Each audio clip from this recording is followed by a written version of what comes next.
வணக்கம் நண்பர்களே, எல்லாரும் எப்படி இருக்கீங்க? இன்றைக்கி நம்ம சேனலில் ஒரு வித்தியாசமான ஒரு அட்டகாசமான ஒரு ரெசிபி தான் பார்க்க போகிறோம். ரொம்பவே ரெஃப்ரெஷிங்காக, ரொம்பவே சூப்பரான ஒரு சர்பத் இல்லை ஜூஸ் எப்படின்னாலும் சொல்லலாம். ரொம்பவே டேஸ்ட்டாக இருக்கும். நாகப்பழ ஜூஸ் தான் பார்க்க போகிறோம். இது பார்த்திங்கன்னா ஃப்ரெஷ்ஷாக நம்மளுக்கு அப்படியே மரத்துலேருந்து பறித்த நாகப்பழம் அப்படியே ஃப்ரெஷ்ஷாக கிடச்சிது. ஸோ இதை வச்சு ஒரு சூப்பரான ரெசிபி பார்க்க போகிறோம். வாங்க எப்படி பண்ணலான்னு பார்க்கலாம். இப்போ பார்த்திங்கன்னா ஒரு பேன் வச்சு அதில் நான் ஒரு 2 டம்ளர் அளவுக்கு தண்ணி ஊற்றிருக்கேன். தண்ணி வேணும்னா நம்ம கம்மியாக கூட சேர்த்துக்கலாம். நமக்கு அந்த ஜூஸ் அந்த எக்ஸ்ட்ராக்ட் நமக்கு பார்த்திங்கன்னா கொஞ்சம் திக்காக கிடைக்கும். நம்ம அப்புறமா கூட அதை டைல்யூட் பண்ணிக்கலாம். நான் 2 டம்ளர் அளவுக்கு தண்ணி ஊற்றிருக்கேன். நாகப்பழம் நல்லா கழுவிட்டு நம்ம இதோட சேர்த்துருக்கோம். இப்போ பாருங்கள் தண்ணி கொதிக்குது. இப்போ நம்ம கொஞ்சமாக உப்பு சேர்த்துக்கிறோம். இது பார்த்திங்கன்னா கொஞ்சமாக மிளகுத்தூளும் சீரகத்தூளும் நாங்கள் சேர்த்து அரைச்சி வச்சுருப்போம். ஸோ அதனால் நான் டைரெக்டாக அதை சேர்த்துடுறேன். அப்படி இல்லைனா நீங்கள் தனியாக மிளகுத்தூளும் சீரகம் கொஞ்சம் லேசாக வறுத்துட்டு அதை பொடி பண்ணியும் ரெண்டுத்தையும் இதோட சேர்த்துடலாம். என்கிட்ட ரெடிமேடாக ரெண்டுமே எப்போவுமே வீட்டில் பார்த்திங்கன்னா மிளகும் சீரகமும் சேர்த்து அரைச்சி வச்சுருப்போம். ஸோ அந்த தூள் நான் இதோட சேர்த்துட்டேன். ஒரு 2 நிமிஷம் அதை அப்படியே மூடி வச்சோன்னா போதும், சூப்பராக வெந்து வந்துடும்.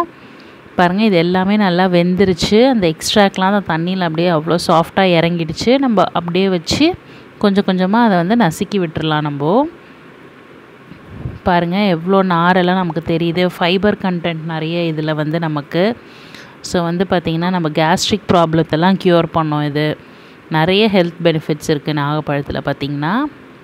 இதை அப்படியே அந்த கரண்டி வச்சு நம்ம அப்படியே அழுத்தி விட்டுடலாம்.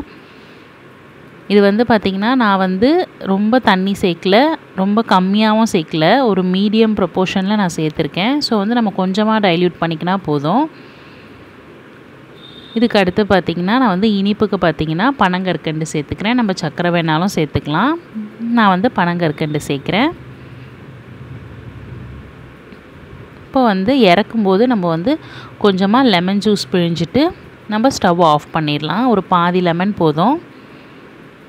இப்போ நம்ம கொஞ்சமாக தண்ணி ஊற்றிருந்தோன்னு வச்சுக்கோங்களேன், நம்ம ஜூஸாக அதை ப்ரிப்பேர் பண்ணும்போது நம்ம கொஞ்சம் டைல்யூட் பண்ணிக்கலாம். பாருங்கள், நம்ம ஸ்டவ் ஆஃப் பண்ணியாச்சு. இது நம்ம ஆறுனதும் நம்ம அழகாக வடிகட்டிடலாம். பாருங்கள், இதை நம்ம வடிகட்டி எடுத்துக்கலாம். நம்ம வடிகட்டும் போதும் நம்ம இந்த மாதிரி அழுத்தி நம்ம எல்லாத்தையும் வடிகட்டிக்கலாம். ஸோ தட் நமக்கு திக்கான அந்த எசன்ஸ் நமக்கு கிடைக்கும். இப்போ நம்ம கொஞ்சமாக ஊற்றிருந்தோன்னா ரொம்ப திக்காக வந்திருக்கும். நம்ம தண்ணி ஊற்றி டைல்யூட் பண்ணிக்கலாம். இப்போ இது பார்த்திங்கன்னா ஒரு மீடியம் ப்ரொப்போர்ஷனில் இருக்குது. நான் அதனால் எப்போ தேவையோ அப்போ நம்ம கொஞ்சமாக தண்ணி ஊற்றி டைல்யூட் பண்ணிக்கலாம். இப்போ பாருங்கள், ஒரு அழகுக்காக எனக்கு இது ரொம்ப நாள் ஆசை. ஸோ என்ன பண்ண, அந்த லெமன் பிழிஞ்சோம்ல பார்த்திங்களா, அந்த லெமனே இந்த கிளாஸோட ஓரத்தில் அந்த மாதிரி தடவிட்டு நம்ம சுகர் இருக்குது பார்த்திங்களா, அதில் இந்த மாதிரி நம்ம டிப் பண்ணி எடுத்துட்டோன்னா சூப்பராக அழகாக அந்த ஹோட்டலில் கொடுக்குற மாதிரி செமையாக இருக்கும். ஸோ அதை ட்ரை பண்ணியிருக்கேன். இப்போ இதில் கொஞ்சமாக ஐஸ் க்யூப் சேர்த்துக்கலாம். இது ஆப்ஷனல் தான். ஐஸ் க்யூப்ஸ் வேணும்னா சேர்த்துக்கலாம், இல்லைனா அவாய்ட் பண்ணிடலாம். கொஞ்சமாக பார்த்திங்கன்னா சப்ஜா சீட்ஸ் நான் ஊற வச்சுருக்கேன், அதையும் நான் இதோட சேர்த்துக்கிறேன். அப்புறம் நம்ம எக்ஸ்ட்ராக்ட் எடுத்து வச்சுருந்தோம் பார்த்திங்களா, நாகப்பழத்தை வேக வச்சு. ஸோ அதையும் நம்ம இந்த கிளாஸில் சேர்த்துக்கலாம். இப்போ நம்ம சேர்த்தாச்சு. கொஞ்சமாக நம்ம தண்ணி ஊற்றிக்கலாம். நீங்கள் இடையில நீங்கள் டேஸ்ட் பண்ணி பார்த்துட்டு உங்களுக்கு சப்போஸ் இனிப்பு தேவைப்பட்டுச்சுன்னா நீங்கள் இன்னும் கூட தனியாக சர்க்கரையோ பனங்கற்கண்டோ நீங்கள் சேர்த்துக்கலாம். இப்போ கொஞ்சமாக தண்ணி ஊற்றியாச்சு.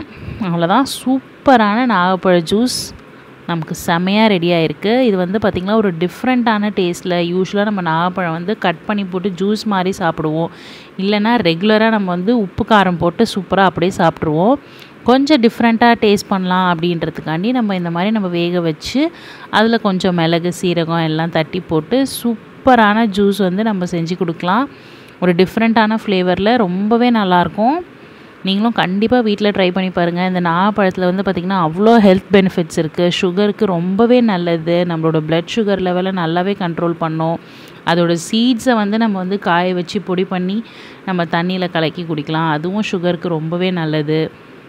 இதில் பார்த்திங்கன்னா ஸ்கின்னுக்கு ரொம்பவே நல்லது. ஏன்னா விட்டமின் சி ஆன்டி ஆக்சிடென்ட்ஸ் இருக்கிறதுனால நம்மளோட ஸ்கின்னுக்கு ரொம்பவே நல்லது. நீங்களும் கண்டிப்பாக இந்த நாகப்பழம் சீசன் முடியறதுக்குள்ளே கண்டிப்பாக இந்த மாதிரி ஜூஸ் போட்டு ட்ரை பண்ணி பாருங்கள். ரொம்பவே சூப்பராக இருக்கும். இந்த வீடியோ உங்களுக்கு பிடிச்சிருந்ததுன்னா லைக் பண்ணுங்கள், உங்கள் ஃப்ரெண்ட்ஸோட ஷேர் பண்ணுங்கள். மறக்காமல் நம்ம சேனலுக்கு சப்ஸ்கிரைப் பண்ணி எங்களுக்கு சப்போர்ட் பண்ணுங்கள். திரும்பவும் இதே மாதிரி ஒரு சூப்பரான வீடியோவில் உங்களை பார்க்குறேன். அது வரைக்கும் பாய்.